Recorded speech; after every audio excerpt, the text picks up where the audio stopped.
Hello everyone, welcome to my channel JK Masti. मेरा नाम सुजीत कुमार यादव है। कल हम इसके 50 क्वेश्चन के थे स्थापत्य कला के। अगर आप नई वीडियो देख रहे हैं तो इससे पहले आप 50 क्वेश्चन देख लीजिए, फिर आपके लिए ये वाली वीडियो आपके लिए अच्छा रहेगा। ऐसा इसलिए बोल रहा हूँ क्योंकि आपके सीरियल वाइज हो जाएंगे। वैसे आप अगर यहाँ से भी देखते हो तो आपके लिए कोई दिक्कत नहीं है। चलिए शुरू करते हैं। पहला क्वेश्चन 50 कर चुके हैं, 50 और करते हैं, हम 100 कंप्लीट कर देंगे आज, ठीक है। फर्स्ट क्वेश्चन क्या बोलता है कि महाबलीपुरम में रथ मंदिर का निर्माण किसके द्वारा कराया गया था। तो दोस्तों इसका राइट आंसर बताइए क्या होगा आप लोग। पल्लवों द्वारा कराया गया था। किसके द्वारा कराया गया था? पल्लवों द्वारा। वहीं सेकंड क्वेश्चन के और चलते हैं। सेकंड क्वेश्चन क्या बोलता है? मामल्लपुरम, ठीक है, मामल्लपुरम में रथ स्मारकों के निर्माण के लिए निम्नलिखित में से कौन उत्तरदायी थे? इसका राइट आंसर क्या होगा? पल्लव थे। कौन थे? पल्लव। वहीं अगले प्रश्न की तरफ चलते हैं। अगला प्रश्न क्या बोलता है? भारत में सबसे प्राचीन बिहार है, बताइए जो भारत में सबसे प्राचीन जो बिहार में है वो क्या है? तो इसका राइट आंसर बताइए क्या होगा दोस्तों आप लोग। बिल्कुल सही आंसर है। भारत में अगर बात करें सबसे प्राचीन बिहार में क्या है तो नालंदा विश्वविद्यालय। वहीं अगले प्रश्न की तरफ चलते हैं। अगला प्रश्न क्या बोलता है? निम्नलिखित में से किस स्थान पर एक चैत्य गृह का निर्माण अधिकांशतः यवनों के दान से हुआ है? तो बताइए दोस्तों इसका राइट आंसर क्या होगा। यवनों के दान से कौन सा चैत्य गृह बना था? कारले। कौन सा? कारले। वहीं अगले प्रश्न की तरफ चलते हैं। 56 क्या बोलता है कि निम्नलिखित में से किस केंद्र में से 100 से अधिक बौद्ध गुफाएं मिली हैं? तो दोस्तों इसका जो राइट आंसर होगा कि कहाँ मिली है बताइए आप लोग। कन्हेरी से मिली है। कहाँ मिली है? कन्हेरी से मिली है। वहीं अगले प्रश्न की तरफ चलते हैं। अगला प्रश्न क्या बोलता है? निम्नलिखित में से किस शैलकृत गुफा में 11 सिरों से बोधिसत्व का अंकन मिलता है? तो 11 सिरों के बोधिसत्व के अंकन बताइए कहाँ से मिलता है दोस्तों। तो 57 का जो राइट आंसर होगा इसका भी क्या होगा? कन्हेरी होगा। नेक्स्ट क्वेश्चन की तरफ चलते हैं। नेक्स्ट क्वेश्चन क्या बोलता है? निम्नलिखित में से किसने सोमपुर महाविहार का निर्माण कराया था? तो इसका जो राइट आंसर होगा किसने कराया था? धर्मपाल ने करवाया था। वहीं फ्रेंड्स अगले प्रश्न की तरफ चलते हैं। अगला प्रश्न क्या बोलते हैं? विक्रमशिला नामक प्राचीन विश्वविद्यालय की स्थापना बंगाल के किस शासक ने किया था? तो दोस्तों 59 का जो राइट आंसर होगा क्या होगा? धर्मपाल ने किया था। दोस्तों अगले प्रश्न की तरफ चलते हैं। प्रश्न संख्या 60 क्या बोलता है? निम्नलिखित में से किस मूर्तिकला में सदैव हरित स्तरित चट्टान का प्रयोग माध्यम के रूप में मिलता है? तो दोस्तों 60 का जो राइट आंसर होगा क्या होगा आपका? मौर्य मूर्तिकला से। कहाँ से मिलता है? मौर्य मूर्तिकला से। वहीं अगले प्रश्न की तरफ चलते हैं। अगला प्रश्न क्या बोलता है? गांधार शैली की मूर्तिकला में बुद्ध का सारनाथ में हुए प्रथम धर्मोपदेश से संबंध प्रवचन मुद्रा का नाम बताना आपको। तो नाम क्या है उसका? तो दोस्तों इसका जो 61 का राइट आंसर होगा क्या होगा आपका? धर्म चक्र प्रवर्तन। गौतम बुद्ध ने सबसे पहले जहां सारनाथ में अपना पहला क्या दिया था? उपदेश दिया था, उसी को धर्मोपदेश का नाम से महाधर्म चक्र प्रवर्तन के नाम से जानते हैं, जिसमें ऑप्शन में क्या दिया हुआ आपका? सिर्फ धर्म चक्र प्रवर्तन दिया हुआ है। वहीं दोस्तों अगले प्रश्न की तरफ चलते हैं। गांधार शैली की विख्यात मूर्ति में जिसमें उपवास करते हुए सिद्धार्थ को दर्शाया गया है, हाथ किस मुद्रा में है इसका? तो दोस्तों बताना है। 62 का राइट आंसर क्या होगा आपका? ध्यान मुद्रा में। किसमें? ध्यान मुद्रा में। चलिए अगले प्रश्न की तरफ चलते हैं। प्रश्न संख्या 63 क्या बोलता है? निम्नलिखित में से कौन सा एक गांधार शैली की बुद्ध मूर्तियों का लक्षण नहीं है? तो आपको बताना है इनमें से कौन सा जो है बुद्ध मूर्तियों का लक्षण नहीं है। तो दोस्तों 63 का जो राइट आंसर होगा क्या होगा? ये वाला नहीं है कि वे सदैव अभय मुद्रा में दर्शाए गए हैं। वहीं दोस्तों अगले प्रश्न की तरफ चलते हैं। प्रश्न संख्या 64 क्या बोलता है? गांधार कला शैली एक संश्लेषण है, तो बताइए किसका संश्लेषण है ये? तो ये भारतीय तथा यूनानी कला का एक संश्लेषण है। वहीं दोस्तों अगले प्रश्न की तरफ चलते हैं। प्रश्न संख्या 65 क्या बोलता है? 65 बोलता है कि कला की गांधार शैली निम्न समय में फली फूली। तो बताइए कब फली फूली गांधार शैली? तो दोस्तों इसका जो राइट आंसर होगा क्या होगा? कुषाणों के समय फली फूली। वहीं दोस्तों अगले प्रश्न की तरफ चलते हैं। अगला प्रश्न क्या बोलता है, जो कला शैली भारतीय और यूनानी आकृति का सम्मिश्रण है उसे क्या कहते हैं? तो दोस्तों इसका जो राइट आंसर होगा, क्या कहते हैं उसे? गांधार कहते हैं। वहीं दोस्तों अगले प्रश्न की तरफ चलते हैं। अगला प्रश्न क्या बोलता है कि निम्नलिखित स्तूपों का सही तैथिक क्रम बताइए, सही कालानुक्रम बताइए।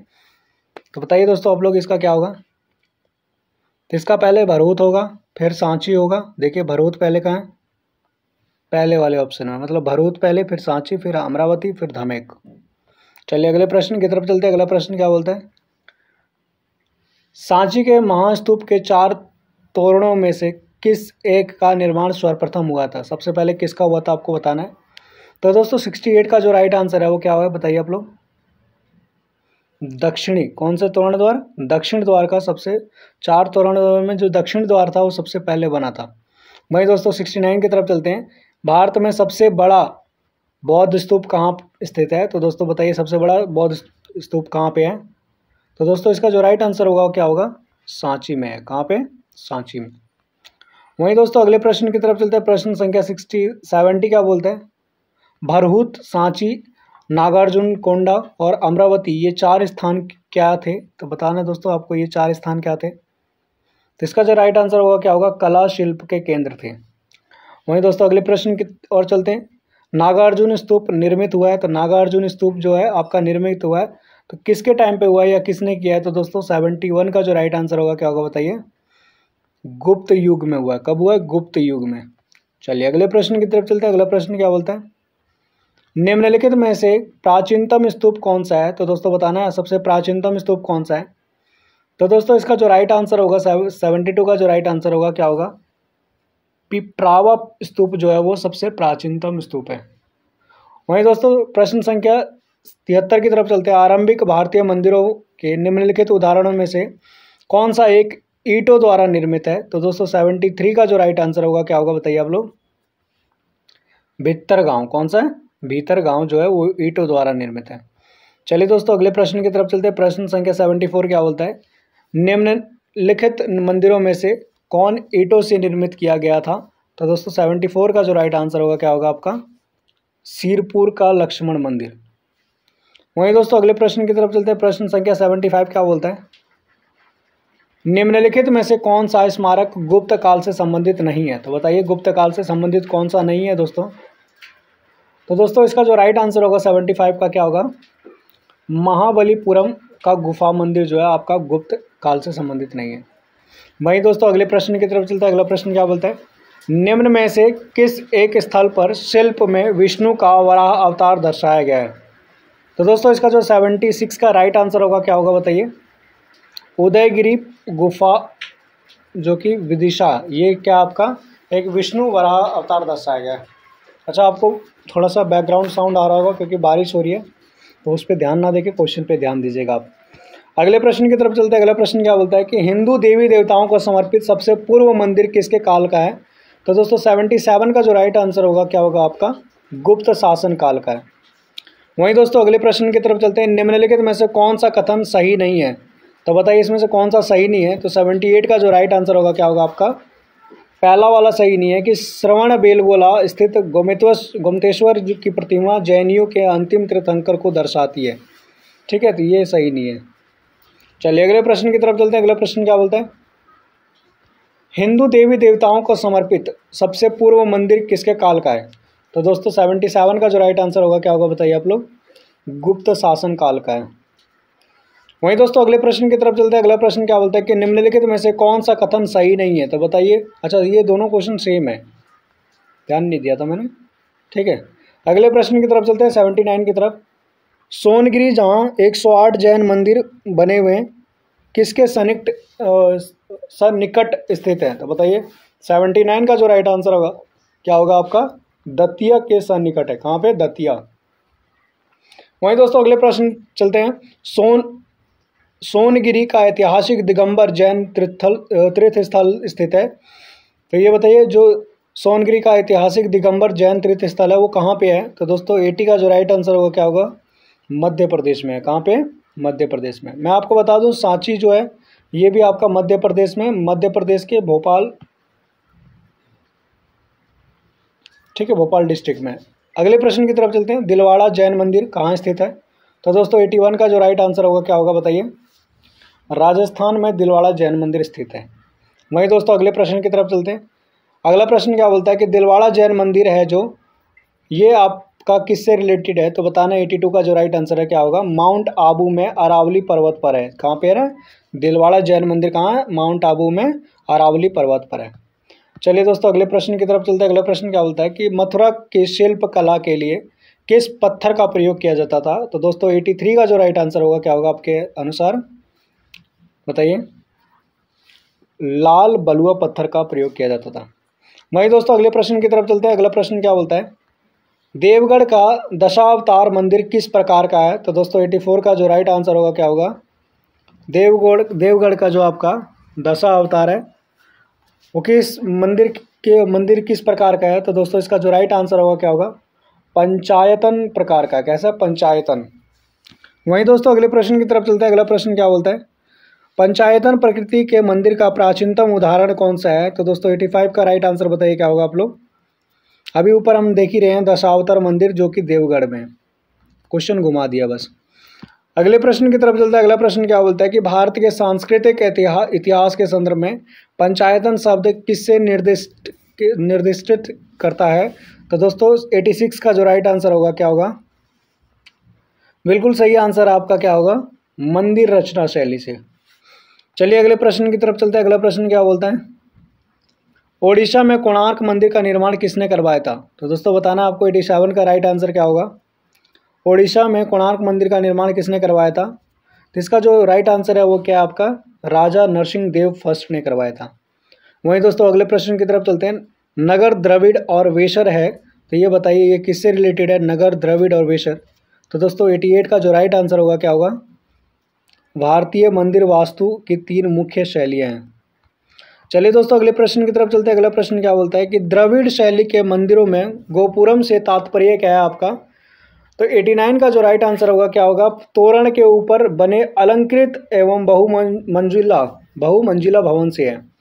वहीं दोस्तों अगले प्रश्न की तरफ चलते हैं। भुवनेश्वर तथा पुरी के मंदिर किस शैली के निर्मित है? तो दोस्तों 90 का जो राइट आंसर होगा क्या होगा आपका? नागर शैली के निर्मित है। किसके? नागर शैली के। वहीं दोस्तों अगले प्रश्न की तरफ चलते हैं। प्रश्न संख्या 91 क्या बोलता है आपका? निम्नलिखित शहरों में से किस में लिंगराज मंदिर अवस्थित है? सॉरी, निम्नलिखित शहरों में से किस में लिंगराज मंदिर अवस्थित है? तो दोस्तों 91 का जो राइट आंसर होगा क्या होगा? भुवनेश्वर शहर में। कौन सा शहर में? भुवनेश्वर। वहीं अगले प्रश्न की तरफ चलते हैं। ब्लैक पैगोडा कहाँ है? तो दोस्तों 92 का जो राइट आंसर होगा, कहाँ है ब्लैक पैगोडा? तो इसका राइट आंसर कोणार्क में है। कहाँ पे? कोणार्क में। चलिए अगले प्रश्न की तरफ चलते हैं। अगला प्रश्न क्या बोलता है कि निम्नलिखित सूर्य मंदिर में कौन सा पाटन गुजरात में स्थित है? तो बताना इसका राइट आंसर क्या होगा? गुजरात में कौन सा पाटन स्थित है? तो इसका दोस्तों राइट आंसर जो होगा क्या होगा? मोढेरा। क्या है? मोढेरा पाटन जो है वो आपका कहाँ स्थित है? गुजरात में स्थित है। वहीं अगले प्रश्न की तरफ चलते हैं। निम्नलिखित में से किस एक स्थान पर सूर्य मंदिर है? तो बताना आपको कौन से स्थान पर सूर्य मंदिर है। तो दोस्तों इसका जो राइट आंसर क्या है? हालेविद जो कर्नाटका में है वहाँ पर आपका सूर्य मंदिर है। चलिए दोस्तों अगले प्रश्न की तरफ चलते हैं। अगला प्रश्न क्या बोलता है? श्रवण बेलगोला में गोमतेश्वर की विशाल प्रतिमा किसने स्थापित की थी? तो दोस्तों 95 का जो राइट आंसर होगा क्या होगा आपका? चामुंड राय ने की थी। किसने की थी? चामुंड राय ने। वही दोस्तों अगले प्रश्न की तरफ चलते हैं। निम्नलिखित में से कौन गुफा त्रिमूर्ति के लिए विख्यात है? तो दोस्तों 96 का जो राइट आंसर होगा क्या होगा आपका? एलिफेंटा के लिए। किसके लिए? एलिफेंटा के लिए ये क्या विख्यात है आपका। चलिए दोस्तों अगले प्रश्न की तरफ चलते हैं। अगला प्रश्न क्या बोलता है कि श्रवण बेलगोला में गोमतेश्वर की मूर्ति का निर्माण किसने करवाया था? तो दोस्तों इसका जो राइट आंसर होगा क्या होगा बताइए? चामुंड राय ने करवाया था। किसने कराया था? चामुंड राय ने। वहीं दोस्तों अगले प्रश्न की तरफ चलते हैं। अगला प्रश्न क्या बोलता है कि होयसाल स्मारक ठीक है पाए जाते हैं। तो दोस्तों ये कहाँ पे पाया जाता है होयसाल स्मारक? तो दोस्तों इसका जो राइट आंसर होगा 98 का वो क्या होगा आपका? हैलीबर्ड और बेलूर में पाया जाता है, जो कि अभी हमने देखा था। हैलीबर्ड कहाँ पे था? कर्नाटका में। चलिए अगले प्रश्न की तरफ चलते हैं। अगला प्रश्न क्या बोलता है? अगला प्रश्न बोलता है कि होयसाल स्मारक, एक सेकंड हल्का से नीचे आते हैं। हाँ, होयसाल स्मारक पाए जाते हैं, तो अभी हमने करा ही दिया, ये सेम क्वेश्चन है, रिपीट क्वेश्चन है। वहीं दोस्तों अगले प्रश्न की तरफ चलते हैं। देवदासी संस्था के प्रसंग में निम्नलिखित में से कौन सा मंदिर समाचारों में चर्चित है रहा है? तो दोस्तों 99 का जो राइट आंसर होगा क्या होगा आपका, जगन्नाथ मंदिर जो है वो आपका क्या है, समाचार पत्रों में भी क्या रहा है, चर्चित रहा है। दोस्तों इस वीडियो का आखिरी क्वेश्चन है, चित्रगुप्त स्वामी मंदिर जिस चित्रगुप्त का एकमात्र मंदिर माना जाता है वो कहाँ पे स्थित है? दोस्तों इसका आंसर आपको बताना है कि कांची में है, मथुरा में है, पुरी में है या उज्जैन में है। कमेंट करके बताइएगा आपका इसका आंसर क्या होगा, ठीक है, पता चले तो आपको आता है कि नहीं आता है, ठीक है। चलिए मिलते हैं नेक्स्ट वीडियो में फिर नए क्वेश्चंस के साथ। आज हम 100 क्वेश्चंस कर दिए, 50 कल किए थे, 50 आज किए, ठीक है। फिर मैं इससे रिलेट अभी मैं हिस्ट्री का टॉपिक चला रहा हूँ, तो हिस्ट्री का भी स्थापत्य कला तक हो गया, फिर इसके बाद का अगला टॉपिक हम पढ़ेंगे। तो अगर आप चैनल में नए हैं, अभी तक आपने सब्सक्राइब नहीं किया है तो सब्सक्राइब कर लीजिए, बेल आइकन दबा लीजिए और अपने दोस्तों तक शेयर कर दीजिएगा। चलिए जय हिंद, जय भारत, फिर मिलते हैं कल।